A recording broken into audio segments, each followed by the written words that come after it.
Arpita, hi. We may agree on a few things. First and foremost being we are born alone and we die alone. Nobody comes with us, not even our twin. We are all born at a different time with unique DNA, with unique fingerprints, with unique blood type, hair, skin. If you look at the biometric data, everybody's eyeballs are different. Everybody's eyeballs are different. My eyeballs are different than yours, though they may look similar. So there is a lot of there's no photocopying in nature. There is no, making one. Everybody is unique, peerless, matchless. Nobody is there to, it is exactly like you. And a bit of hair or saliva or blood or skin, anything has a unique pattern DNA. Even apples and oranges, they differ from each other with a unique DNA. What more proof do we want of God? Yesterday we talked about whether God has written our destiny or we write our destiny ourselves. We talked on that. It was inconclusive.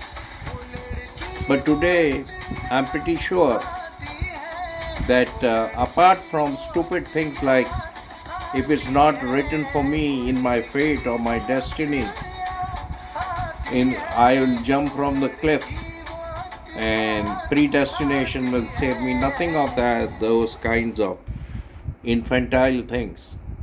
But there is certainly God. That much I know. Now what name you give it, or you start fighting my way is the right way, other can go to a highway, my way or the highway attitude is not going to work. Everybody, and within each religion too, you may not believe as much or similar to your mother or to your father. Everybody is different in this game.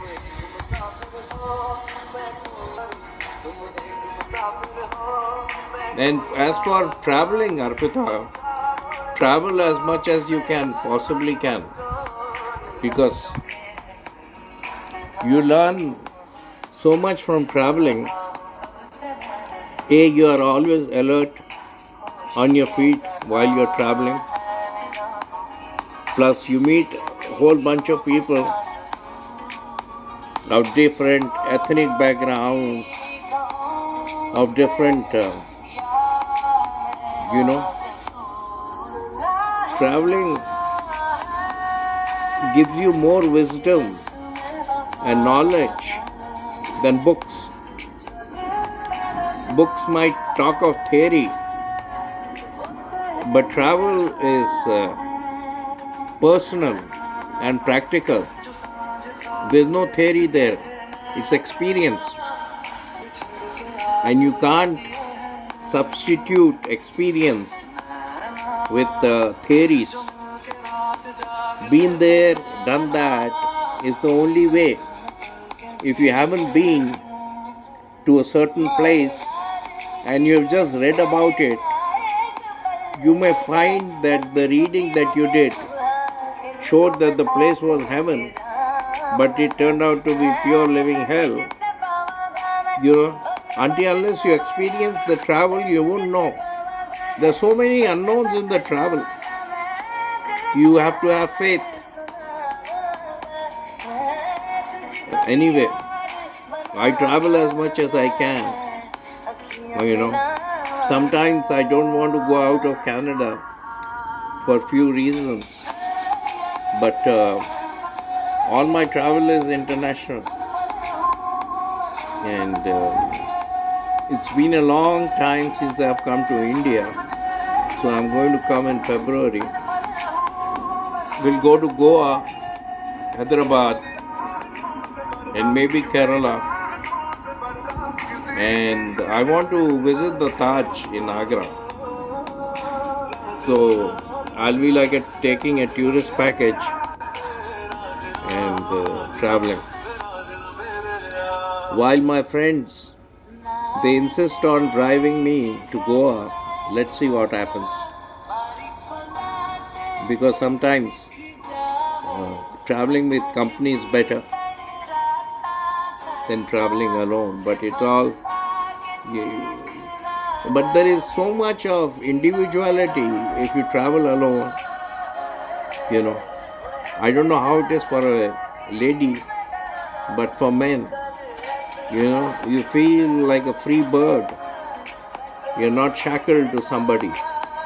And what happens is, let's say two birds, let's talk about a marriage that never worked out. Like mine didn't. My marriage was like two birds with their feet tied and both trying to fly. One pulls the other. You just can't fly unless you are alone. That's what I've learned, Arpita, in my life. Marriage can sometimes be pleasure, but I felt that living alone was better, at least for me, because I'm very individualistic, and